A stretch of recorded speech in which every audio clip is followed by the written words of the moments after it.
don't know who needs to hear this. But here it is. Black people, your treatment won't be changed by begging. Respect is earned.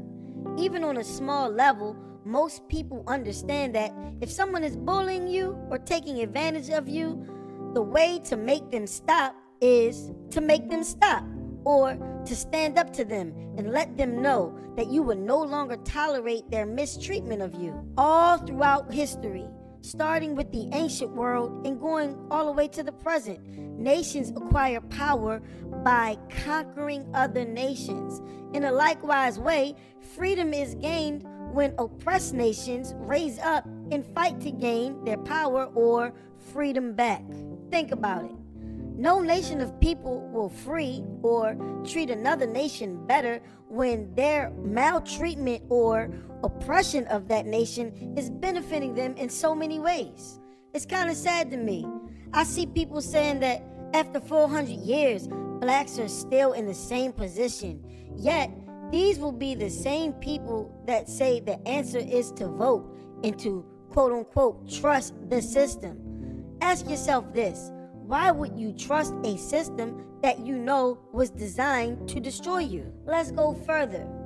A lot of black people that I observe say they want to be treated equally with white people. Yet, when they see white men marching with their assault weapons, many simple-minded black people call them terrorists, not understanding that the very people you want equality with understand something that most of you guys don't.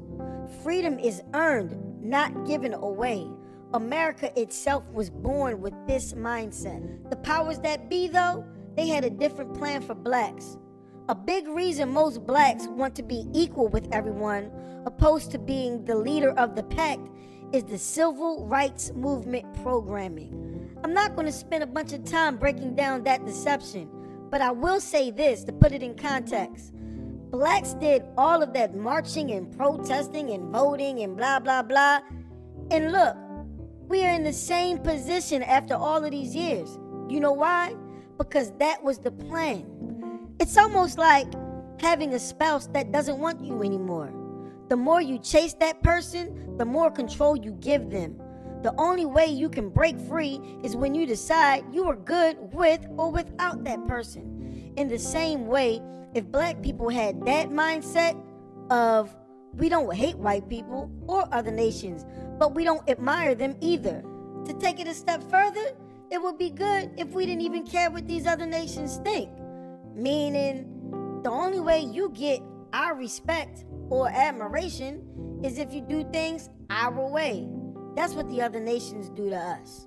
On a spiritual level, blacks need to return back to the blueprint, the origin of our power, which is found in the Old Testament of the Bible. Now listen, I'm not going to be naive. I know that a lot of Negroes don't really believe in the scriptures anymore. I also know that a lot of Negroes don't know or believe that they're really from the seed line of God's favored people. And honestly, I really have no desire to argue these facts with anybody. Believe what you want. But to the ones who have ears to hear, this is for you. To sum this whole thing up, it's like this. The nation that's in rulership makes the rules, and they prefer their people.